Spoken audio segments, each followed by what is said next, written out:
मेरा नाम है पवन कुमार और आज मैं आपको लेकर आया हूं भारत के हरियाणा राज्य के करनाल जिले के एक प्राचीन ऐतिहासिक शहर जिसका नाम है असंध और जिसको बसाया था महाभारत में एक महापराक्रमी राजा जिसका नाम था जरासंध। जी हां, उसी के नाम पर पड़ा हुआ है यह शहर का नाम जिसका नाम है असंध।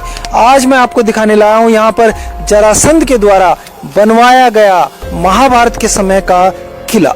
प्राचीन काल में महाभारत के समय में एक किला हुआ करता था जिसको मगध के राजा उस समय के और जिनका नाम था जरासंध, उन्होंने यहाँ पर बनवाया था। मानी जाती है यहाँ पर एक और मान्यता भी है कि जरासंध की मगध के बाद यहाँ भी एक किला हुआ करता था, राजधानी हुआ करती थी। और एक और मान्यता ये भी है कि जब आज ये इस हालत में बचा हुआ है, एक छोटा सा निशानी के रूप में, ये बहुत बड़े एरिया में ये किला हुआ करता था। पूरा जरासंध शहर पूरा असंध शहर इसकी चार दीवारियों में इस किले के हुआ करता था पुराने समय में। अब से भी कुछ साल पहले तक लोगों ने इस किले को बहुत आगे तक देखा है, लेकिन धीरे धीरे लोगों ने इन जगहों को इस्तेमाल करना शुरू कर दिया और धीरे धीरे ये जगह अतिक्रमण की भेंट चढ़ गई। पर अनेक इस प्रकार की पता नहीं क्या क्या इसमें संरचनाएं बनी हुई थी जो हम भी देखकर हैरान रह गए। इसमें ये ईंटें देखिए, कई ईंटें इसमें 2-2 सवा 2-2 फुट की हैं ऊपर, जिनकी चौड़ाई माप उससे भी बड़ी बड़ी हैं। अब इस समय ये ईंटें नहीं इस समय के युग में यूज होती, जो कि आप देख सकते हैं। इसके अंदर कुछ लोगों का मान्यता है कि इसके अंदर खजाना भी दबा हुआ है महाभारत के समय का और बाद के समय का। और ये धीरे धीरे किला अपनी आखिरी सांसें गिनते हैं। ये हम कर रहे हैं चढ़ाई जरासंध के किले की, ट्रैकिंग कह लीजिए। और बिल्कुल बहुत मुश्किल है यहाँ खड़ा होना होते हैं। और इस किले के ऊपर देखिए एक और भी प्राचीन समय का एक महल नुमा एक कमरा हुआ करता था, हवेली सी, जिसके अवशेष कुछ समय पहले तक लोगों ने खुद यहाँ देखे हैं, लेकिन वो धीरे धीरे समाप्त हो गए। ये है वो टप जरासंध के किले की।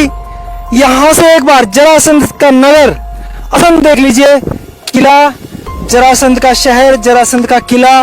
ये देखिए काफी दूर तक आप देख सकते हैं कैमरे के द्वारा। हम बिल्कुल ऊंचाई पर खड़े हैं। लोगों ने बताया कि धीरे धीरे ये जो किला है ये धीरे धीरे कम होता जा रहा है बरसात में, भूस्खलन में, लोगों के अतिक्रमण की वजह से।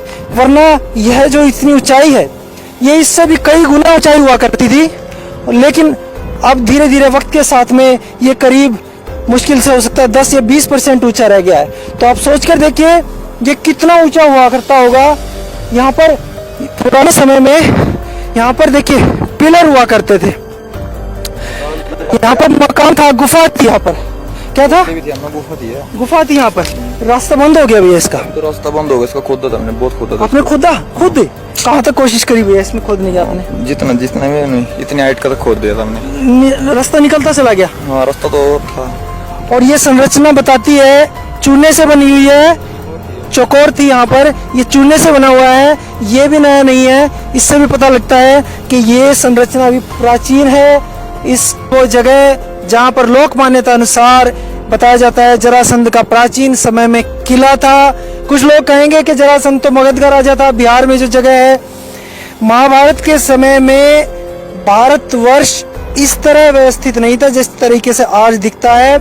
क्योंकि आप अगर देखेंगे जैसे कर्ण के नाम पर अनेक शहर कस्बे आज भी बसे हुए हैं। कराना है यूपी के अंदर, करनाल हरियाणा के अंदर, कई जगह है, और भी कई जगह जो उनके नाम पे बसे हुए हैं। इससे ये पता लगता है कि प्राचीन समय में इनके कहीं और भी ठिकाने किले वगैरह हुआ करते थे। उस समय ऐसी व्यवस्था नहीं थी। जरासंध महापराक्रमी राजा, इन्हीं के कारण भगवान कृष्ण को मथुरा नगरी छोड़कर द्वारिका जाकर रहना पड़ा। बिल्कुल। और ये इस किले की इतनी ऊंचाई थी कि यहाँ से पानीपत भी दिखता था और उधर जिंद वहां तक का एरिया इस किले से दिखता था। ये इतना ऊंचा था, 50-50 60-60 किलोमीटर दूर तक जो आप अगर ऐसे देख रहे होंगे, ये यहाँ से एरिया दिखाई देता था। अब भी सोच के देखिए सोनू भाई, इससे ऊंचा तो अब भी कोई घर नहीं है। इससे ऊंचा घर क्या, मंदिर की चोटी नहीं कोई भी इससे ऊंची तो।